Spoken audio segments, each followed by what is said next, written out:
हमारे यहाँ एक कहावत है कि मार के बुखार छुड़ा दिया। इसका बेसिकली मतलब ये होता है कि इतना मारा कि फीवर आ गया।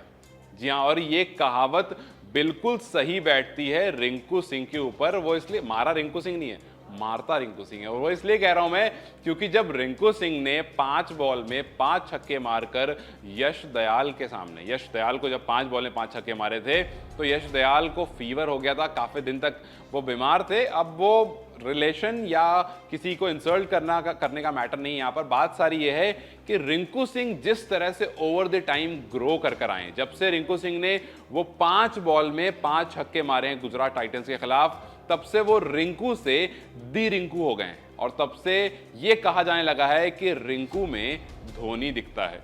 और वो इसलिए क्योंकि जिस तरह से लास्ट में आकर के रिंकू सिंह लगातार रन बना रहे हैं, और ये बात मैं नहीं कह रहा हूं, ये बात कही है सूर्य कुमार यादव ने।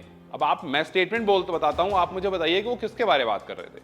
उन्होंने कहा कि ये लास्ट के 2 ओवरों में आना, तेजी से रन बना देना और स्ट्राइक रेट ऊपर ले जाना, ऐसा हमने किसी को करते हुए देखा है। ये हमें किसी की याद दिलाता है।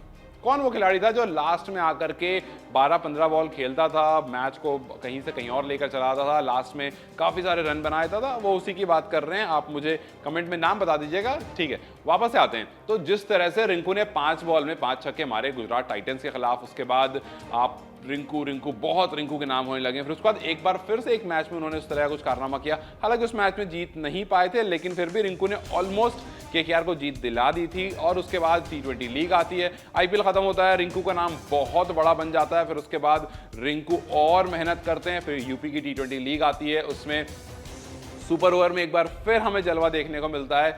17 रन उनके सामने रहता है मारने को। पहली बॉल वो हिट करते हैं, बाउंड्री नहीं जाती है, लेकिन वो सिंगल नहीं लेते हैं। वो खुद पर भरोसा रखते हैं, खुद पर ट्रस्ट करते हैं, वेट करते हैं। और इससे वो बात याद आती है जो रिंकू सिंह ने कहा कि मैंने जब धोनी से पूछा था, माही भाई से बेसिकली उन्होंने कहा कि मैंने जब माही भाई से पूछा था कि आप किस तरह से इनिंग को खत्म करते हैं, इस तरह से लास्ट में जो फिनिशर का रोल है किस तरह से निभाते हैं, क्या आपका माइंडसेट रहता है, तो माही भाई ने मुझसे कहा था कि बस काम और कंपोज्ड रहो, ट्रस्ट करो खुद पर, चीजें हो जाएंगी। So all you have to do is stay calm and composed. और वो रिंकू सिंह में बिल्कुल दिखता है। वहां पर रिंकू सिंह ने पहली बॉल बीट करी, सिंगल नहीं लिया, सिंगल था वो लेकिन नहीं लिया, अपने पास स्ट्राइक रखी। फिर नेक्स्ट 3 बॉल में 3 छक्के मारकर सुपर ओवर को जिता दिया। उसके बाद रिंकू सिंह आते हैं ऑस्ट्रेलिया के खिलाफ। हालांकि रिंकू सिंह आयरलैंड के खिलाफ भी खेल रहे थे, वहां भी काफी अच्छी बल्लेबाजी करी थी, मैन ऑफ द मैच भी बनकर गए थे। और उसके बाद ऑस्ट्रेलिया के खिलाफ आते हैं रिंकू सिंह। लास्ट में 1 बॉल में 1 रन चाहिए होता है और लास्ट बॉल पर 6 मार के मैच जिता देते हैं। लेकिन वहां पर हाउएवर वो एक नो बॉल हो जाती है, 6 काउंट नहीं होता है, बट रिंकू अपने स्टाइल में मैच को खत्म कर देते हैं। फिर उसके बाद नेपाल के खिलाफ भी एक मैच था जहां पर 15 बॉल में 37 रन मारा था उन्होंने।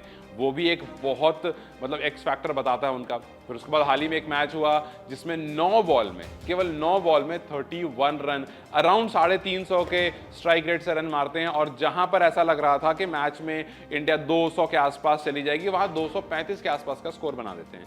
तो ये जो रिंकू सिंह का लास्ट में आकर के रन स्कोर करना है ना, ये कहीं ना कहीं ये बता देता है कि रिंकू सिंह ने अपनी जगह T20 वर्ल्ड कप में तय कर ली है। क्योंकि रिंकू सिंह जिस तरह से लगातार रन बना रहे हैं, ये कहना गलत नहीं है कि रिंकू में धोनी दिखता है। आपको क्या लगता है, क्या वाकई रिंकू में धोनी दिखता है? क्या धोनी जिस तरह से पारी को कभी जब संभालना होता था संभालते भी थे, उस पॉइंट पर आकर भी धोनी काफी टाइम तक नंबर 1 रहे हैं? हालांकि उन्होंने ऊपर भी खेला है। और उसके बाद रिंकू सिंह कुछ उसी तरह से आकर के लगातार रन बना रहे हैं और अपनी टीम को एक भरोसा दिला रहे हैं। क्या आपको भी रिंकू पर वो भरोसा आ गया है कि ये बंदा इंडिया खेल सकता है, और अगर इंडिया खेलेगा तो कब भी ला सकता है? अपनी राय हमें कमेंट सेक्शन में जरूर बताएं। इस वीडियो को लाइक और शेयर जरूर करें और जाते जाते चैनल को सब्सक्राइब करते जाएं।